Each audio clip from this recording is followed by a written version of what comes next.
আচ্ছা, রাত 10টার পরে আমি খবর পাই যে আমাদের নড়িয়া থানায় এখানে কিছু দুষ্কৃতিকারী থানার পাশে যে আপনারা দেখতে পাচ্ছেন এটা সার্কেল অফিসের একটি ব্যারাক।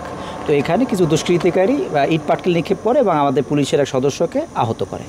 তো এই ঘটনা সংবাদ পর আমি সাথে সাথে থানায় চলে আসি এবং আমি এসে দেখতে পাই যে যেখানে আমাদের থানায় বেশ ক্ষতি হয়েছে, থানার যে কম্পাউন্ডের যে ভবন সেখানে ক্ষতি হয়েছে, অর্থাৎ থাই গ্লাস সহ বিভিন্ন ধরনের স্থাপনায় হামলার প্রেক্ষিতে কিছু ক্ষতি হয়েছে।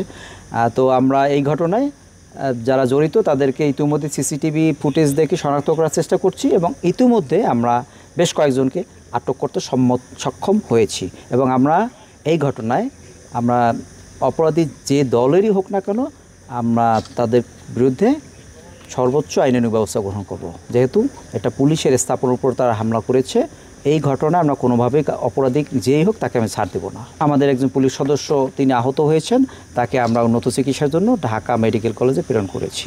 যদিও তিনি এখন মানে আছেন, শঙ্কামুক্ত আছেন। জি, আমি শুরুতেই বলেছি যে অপরাধী যে দলেরই হোক না কেন তাদের বিরুদ্ধে আইনানুগ ব্যবস্থা গ্রহণ করবো। আমরা অপরাধী যাদেরকে ধরেছি সাসপেক্ট হিসাবে তাদের আসলে আমরা এখন তাদেরকে চেষ্টা করতেছি তারা কোনো দলের কিনা, এটা আমরা এখন পর্যন্ত নিশ্চিত হতে পারিনি। আমরা 3-4 জনকে এখন পর্যন্ত আটক আছে আমাদের কাছে।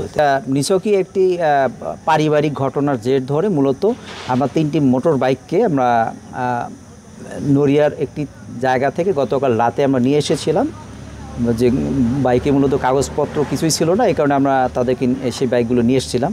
তো এই যে যারা সন্দিগ্ধ, যারা দুষ্কৃতিকারী, এরা এই বাইকগুলো ছাড়াতে এসেছিল মূলত। তো যখন আমাদের কাগজপত্র তারা কিছু দেখাতে পারেনি, এই কারণে আমাদের থানা থেকে এগুলো ছাড়া সঙ্গত কারণে আমরা ছাড়িনি।